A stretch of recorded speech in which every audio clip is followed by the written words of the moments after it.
안녕하세요. 오늘은 엄마 말을 잔소리로만 듣는 아이에 대해서 이야기해 보도록 하겠습니다.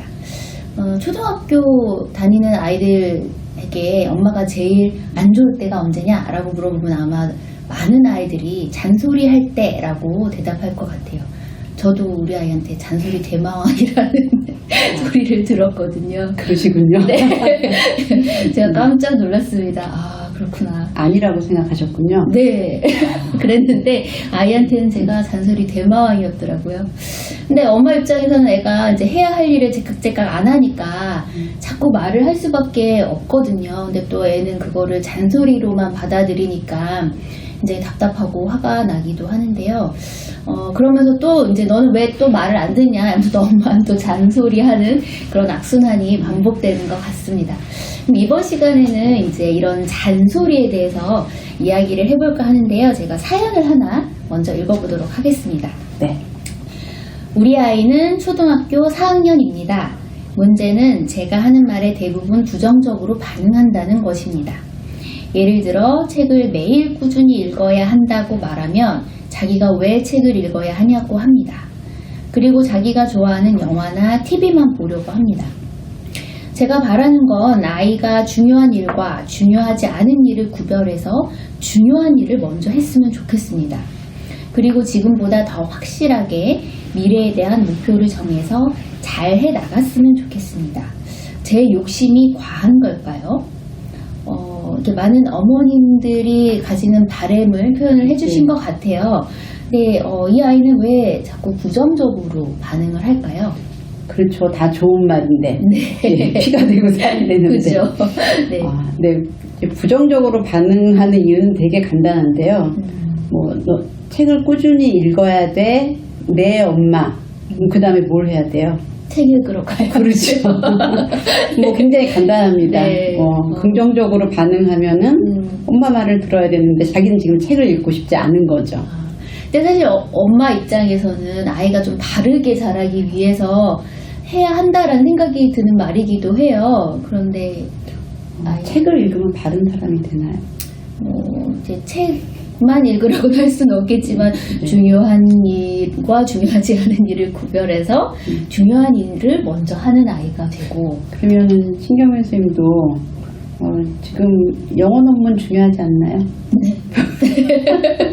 네, 중요한 일을 먼저 해야지 왜 와서 유튜브를 하고 그러세요? 그러게요. 저도 못하는 일을 아이한테. 그렇죠. 보통 중요한 일은 힘든 일이에요. 네. 중요한데 안 힘든 일은 밥 먹는 거랑 자는 거밖에 없는 것 같아요. 또 있나? 그러고요. 그렇죠. 중요하지. 예. 특히 엄마가 중요하다고 하는 건 대부분 애가 싫어하는 일입니다. 그러니까는 엄마가 시키는 걸 하기 싫어서 아이는 부정적으로 반응하는 거라고 보면 될까요? 이제 그런 면도 있고요. 네. 또 엄마가 하는 말이 뭘 하라는 건지 잘 알아듣기 어려워요. 지금 이분 같은 경우는 꾸준히. 네. 근데 꾸준히 책을 읽으라는 거는 예를 들면은 하루에 얼마나 읽으라는 걸까요? 엄마가 볼 때마다 읽고 있어 라는 그렇죠. 뭔가 엄마가 저게 아무것도 안 하는 것 같아? 이러면 네. 이제 너 왜 책 꾸준히 안 읽어? 네. 그러니까 이제 내가 뭔가 꾸준히는 무슨 말인지 모르겠는데 이 정도 하면은 내가 엄마한테 안 혼나? 이런 걸 전혀 예측할 수가 없거든요. 선생님 집에서 애들이 그냥 막 놀고 있으면 어떤 마음이 들어요? 숙제는 했나? 뭐 이런 생각이 사실. 숙제는 정해져 있나요?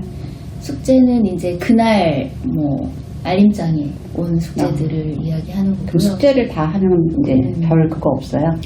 숙제를 다 하고 나서 근데 이제 계속 TV만 하염없이 보고 있다던가. 하염없이.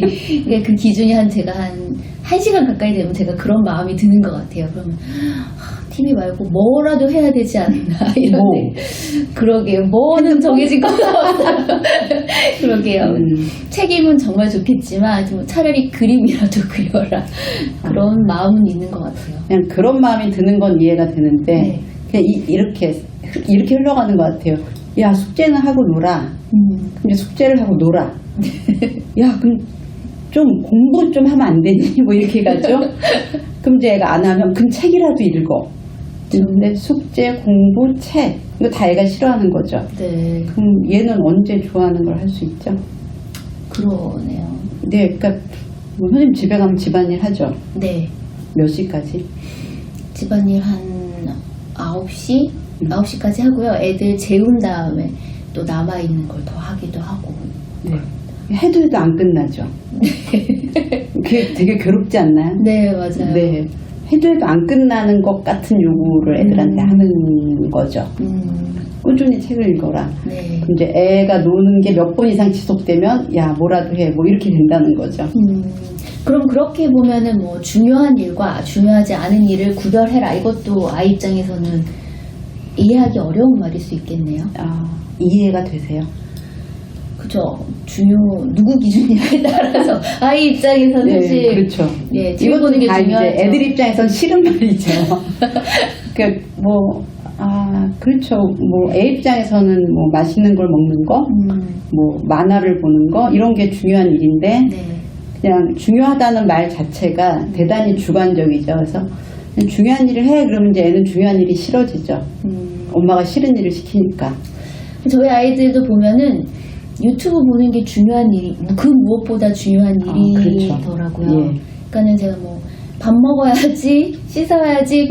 그러면 유튜브는 언제 봐요? 이렇게 얘기를 하는 걸 보면 먹는 것보다도 더 중요한 일인 것 같아요. 저희 아이한테. 먹는 게 중요하려면 배가 고파야 돼요. 네, 그래요. 배가 계속 유튜브를 보게 하고 못 먹게 하면 그럼 언제 우리 먹어요? 뭐 이렇게 네. 되는 거죠. 더 좋은 일을 한다는 거죠. 네. 모든 사람이 그런 것 같아요. 네. 그러면은 좀 아이한테 해야 할 것을 그래도 해야 할 일들이 있잖아요. 그걸 시키려면 어떻게 하는 게 좋을까요? 그냥 이렇게 해야 할 거를 하루 단위로 하면 뭐가 있어요? 선생님 입장에서는. 일단 숙제를 해야 되고요. 그러니까 내일까지 제출해야 되는 숙제가 있으면 숙제를 해야 되고, 그리고 책가방 챙기고, 뭐 밥 먹고 씻고 이것도 들어가나요? 저희 집에서는 중요한 문제라 네. 밥도 저녁 때 먹어야 되고. 밥은 먹지 않나요? 다 시키지 않아도. 아니요, 안 시키면 안 끝까지. 끝까지 제가 놔두질 않았죠. 무조건 오라고 해가지고 그 그러니까 씻는 밥을 먹으라고 시키는 게 아니라 내가 정한 시간에 먹으라고 시키는 거죠. 아이가 정한 시간에? 아니 엄마가 정한 시간에 네가 먹으라고 했는데 그거를 그 시간에 안 먹겠다고 하니까 그러니까 시키는 거지 밥을 안 먹어서 시키는 건 아니죠. 네, 그거는 시간을 좀 늦추면 되지 않나요? 시간을 늦추면은 잠자는 시간이 늦어지니까 제가 막 다음날 또 깨우면 못 일어나고 이런 게 악순환이 돼서 최대한 그 평일에는 시간대로 하려고 저는 노력하는데 애들은 이제 몇 번을 불려야 오고 뭐 그럼 몇 시에 먹고 몇 시에 재우세요? 저도 빨리는 안 먹는 편이에요. 한 7시나 7시 반쯤에 먹고요. 그 다음에 이제 씻기 시작해서 늦어도 9시 반에는 잘. 빨리 먹는 건 아니네요.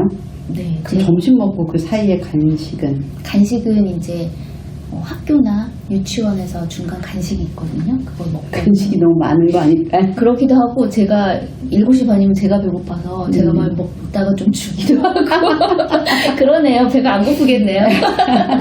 네. 아니 먹다가 주고 또 밥을 따로 먹는다고요? 네. 네. 세상의 대부분의 일들은 이유가 있어요. 그러네요. 네. 그러면 일단 뭔가를 하려면 아이가 할 만한 때에 맞춰서 시켜야 그렇죠. 되겠네요. 이렇게 쭉 체크를 해보면 나오거든요. 네. 근데 이제 지금 숙제를 시키면 야 뭐 꾸준히 해 중요한 걸 해 뭐 이런 게 아니라 야 너 내일 갖고 와야 될 숙제가 뭐 있어? 네. 뭐 갖고 와 해. 그리고 얘는 이걸 다 하면 내가 좀 편안하게 시간을 보낼 수 있어? 이렇게 느낄 때 제일 효과적으로 시킬 수 있죠.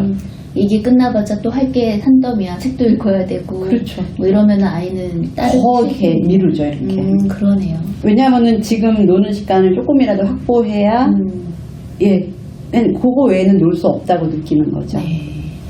그렇군요. 네. 그러면은 또 어떤 아이들은 이렇게 엄마가 입만 열어도 입만 뻥끗해도 막 짜증내는 아이들이 있잖아요. 그런 아이들은 이게 다 잔소리가 너무 심해서 그렇게 느끼는 건가요? 그냥 이렇게 엄마가 입을 열었을 때 예를 들면 10번 말했을 때 좋은 말하고 듣기 싫은 말하고 몇 대 몇인지가 되게 중요해요. 아, 내가 아이한테 하는 말이. 그렇죠. 네. 그러니까 남편이 뭐라고 불러요? 시부모님은? 저를요? 네. 자기야라고. 남편이 자기야 그러면 딱 어떤 마음이 들어요? 자기야 그러면 자주 못 봐서 그냥 궁금해요. 왜 부르지? 뭔가 이렇게 저희가 주말 부부라서 자주 못 보다 보니까 뭐지? 뭐 이런 느낌? 네, 뭐지? 이런 생각이 오랜만에 듣는 소리네? 뭐 이런 정도. 뭐 거의 들은 적이 없으니까. 네, 근데 이제 우리가 이렇게 진짜 이렇게 누가 불렀을 때 말을 하기 시작했을 때 예측을 자동적으로 하게 돼요. 네. 근데 아이들이 10번 중에 9번을 엄마가 잔소리하면 그냥 들으나 마나한 거죠. 이렇게 뭐 누구야 그러면 이렇게 뭐 그 다음에 이렇게 쭉 정해져 있잖아요. 그러니까 이제 듣기도 전에 짜증이 확 나는 거죠. 그래서 뭐 이거는 빈도수로 충분히 설명이 됩니다. 그 내가 아이한테 얼마나 네. 잔소리와 잔소리 아닌 걸 몇 대 몇으로 하느냐. 1대 보면은 뭐 애들은 100% 이렇게 귀를 닫게 되죠. 저는 잔소리 대망이라고 말씀드렸잖아요. 아이한테. 네. 교수님도 집에서 잔소리 하시나요? 저는 거의 안 해요. 정말 훌륭하지 않나요? 대단하신 것 같아요. 그렇죠. 가능한가요, 그게? 이렇게 저처럼 잘하면 가능해요. 잔소리를 너무 많이 듣고 자랐을 때. 그냥 제 기억에는 이렇게 발자국, 발걸음 하나마다 잔소리를 들었던 것 같아요. 저는 그래서 제 몸에서 먼지가 우수수 떨어지는 느낌이 들어요. 이렇게 막 먼지 떨어지고 뭔가 이렇게 이게 할 걸 안 하고 있다는 느낌이 5분마다 들었던 것 같아요. 그러니까 애들을 보고 그 말을 할 때는 다 이렇게 그 상황들이 기억나기 때문에 막 제가 진저리를 칩니다. 잔소리는. 저는 자랄 때 제가 잔소리를 듣기보다는 동생이 많이 들었던 것 같아요. 그러니까 동생이 뭔가 후두두 먼지가 떨어지는 존재였던 거죠, 저희 집에서. 그래서 제가 그걸 보면서 저는 이제 최대한 눈에 안 띄려고 조용히 있는 내 먼지는 눈에 안 띄게 좀 적은 먼지이기를 바라면서. 동생은 애 키우면서 조금 잔소리를 덜 하나요? 저보다 훨씬 덜 하더라고요. 굉장히 아이들한테 뭐라고 했죠? 마음이 넓더라고요. 그냥 잔소리가 상기되는 게 싫은 거죠. 네. 전혀 너그럽지 않고요. 내 들어서 지겨운 걸 내 입으로 말하면 내 귀에도 들리잖아요. 네. 그러니까 너무 지겨운 거죠. 또 지금 말하면서 또 막 들려. 그럼 잔소리 때문에 뭐 생기는 혹시 부작용 같은 게 있을까요? 잔소리는 사실 해도 되고 안 해도 되는 말이잖아요. 왜냐하면 잔소리를 한다고 애들이 말을 듣지는 않는 게 대부분이거든요. 네.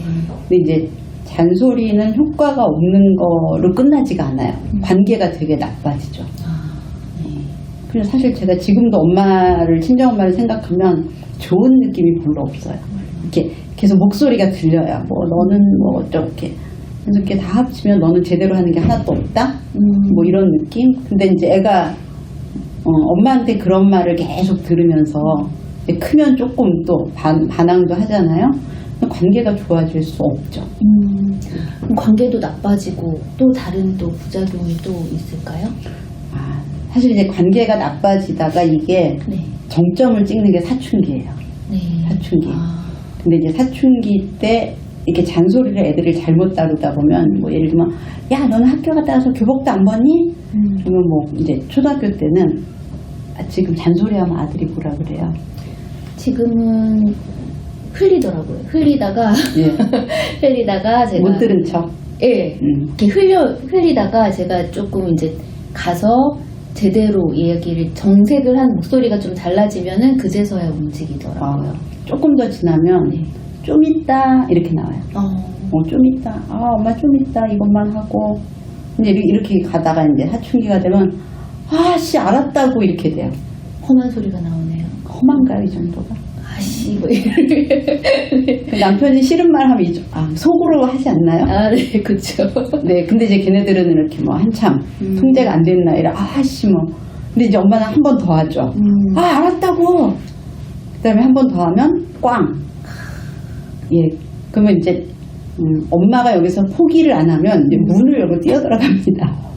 너 지금 뭐야 지금 그럼 이제 얘는 나가라고 이렇게 해서 이렇게 에스컬레이팅 효과라 그래야 되나? 서로 막 이렇게 그렇죠. 높아지는 거예요. 그래서 결국 알고 보면 밥 한 끼, 옷 하나 문제인데 극단에까지 가고 이렇게 하다가 저는 이렇게 몸싸움까지 가는 집도 많이 봤어요. 근데 그게 심한 게 아니라 이렇게 뭐 나가라고 이렇게 하잖아요. 그럼 엄마가 왜 이래 이렇게 하는데 이제 아들이 이제 힘이 세지잖아요. 네. 그게 손을 잡아갖고 나가라고 하는데 이제 여기에 멍이 들고 그러는 거죠. 그러니까 몸싸움을 이렇게 밀치다가 몸이 부딪히는 거죠. 근데 이제 이렇게 점점 더 이렇게 하면서 이게 정말 극단까지 가기 때문에 잔소리는 그 나이가 되기 전에 엄마가 좀 통제할 수 있어야 돼요.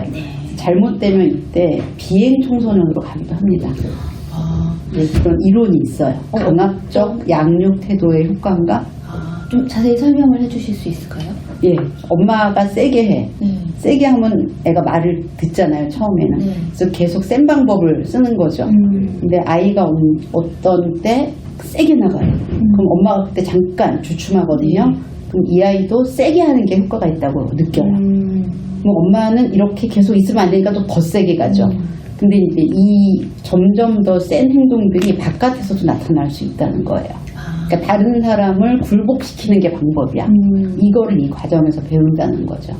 그래서 원하는 게 이루어지지 않으면 뭐 또래나 선생님한테 세게 나가는 거죠. 근데 이제 그게 학교 생활에서 문제가 되면 그걸 이제 비행 청소년이라고 하잖아요. 네, 그래서 엄마의 잔소리 비행 청소년을 만든다.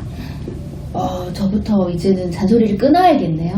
근데 이렇게 유난히 네. 잔소리가 엄청 거슬리는 엄마들이 있어요. 그게 이렇게 이렇게 이 말로 지금 이제 얘를 굴복시켜야 되니까 너는 왜 그러니 뭐 제대로 하는 게 있어도 옛날에도 그렇고 뭐 이렇게 계속 길게 늘어지면은 그때 뇌가 엄청 자극을 받습니다. 예, 그래서 듣기 싫은 말을 굉장히 집요하게 하는 거 그게 이제 잔소리의 가장 핵심적으로 애들을 괴롭히는 요소예요. 그 잔소리는 안 하는 게 좋지만 해야 한다면은 짧게 하는 게 좋을까요? 그러니까 잔소리를 짧게 하기 어려운 거는 네. 이게 이렇게 계속 같은 말을 반복하기만 하거든요. 그래서 그냥 반복하는 지시는 서로 감정만 상한다. 근데 이렇게 이해하시면 되고요. 반복하지 말아라. 반복하지 않는 게 제일 중요한데 반복하지 않으려면 지시를 해야 돼요. 지시를 하고 행동으로 반드시 옮기게 해야 됩니다. 그러니까 숙제해. 그러면 뭐 지금 흘린다 그랬죠. 이렇게 하겠죠. 숙제해. 그러면 이렇게 이제 들어간다는 거잖아요. 조금 더 크면 숙제 좀 이렇게 하면은 야, 너 그럼 좀 이따 숙제해. 이러기도 하나요? 그러기도 하죠. 네. 그러면 이제 알았어. 이제 야, 너 숙제 안 하고 있잖아. 그러면 뭐 좀 이렇게. 근데 이제 계속 이렇게 반복되면 이제 어떤 연결고리가 생기냐면은 일단 저 같은 경우는 뭐 좀 있다 이렇게 하면 좀 많이 봐줬던 것 같아요. 좀 있다를 많이 쓰거든요. 근데 그러면은 이제 엄마가 반복할 수밖에 없어요. 그러네요. 그렇죠. 좀 있다는 한 번만 들어준다 하고 머릿속으로 기억을 하고 좀 있다 그러면은 좀 있다는 꼭 해야 돼. 그리고 그 두 번째는 무조건 시키는 거죠. 그러면 이제 한 번만 잔소리를 하면 되죠. 그래서 머릿속으로 한 번만 봐준다, 두 번만 봐준다, 그걸 머릿속에 놓고 그러면 이제 그걸 계속 반복하면 얘도 이제 이게 박혀요. 두 번째 얘기하면 해야 되는구나. 그래서 두 번째는 무조건 시킨다. 세 번째는 무조건 시킨다. 이렇게 생각을 하시면 돼요. 일단은 무의미하게 반복하지 않는 걸 중요하게 생각해야 되겠네요. 그렇죠. 어쨌든 또 다른 또 방법이 있을까요? 구체적으로. 예, 아까 왜 독서를 꾸준히 해. 그다음에 책임감을 갖고 해. 너의 미래를 생각해. 자, 미래를 생각하는 거는 어른으로 치면 사후세계를 준비하지 그러세요. 그 미래가 뭔지 알 수 없잖아요. 그래서 구체적으로 말한다. 2번 안에 반드시 시킨다. 구체적으로 말한다. 2번 안에 반드시 시킨다. 3번 하셔도 돼요. 근데 일정하게 하는 게 중요해요. 그래도 뭔가 정확하게 짚어주셔가지고 뭔가 정리가 되는 느낌인데요. 잔소리 하는 사람도 힘들어요.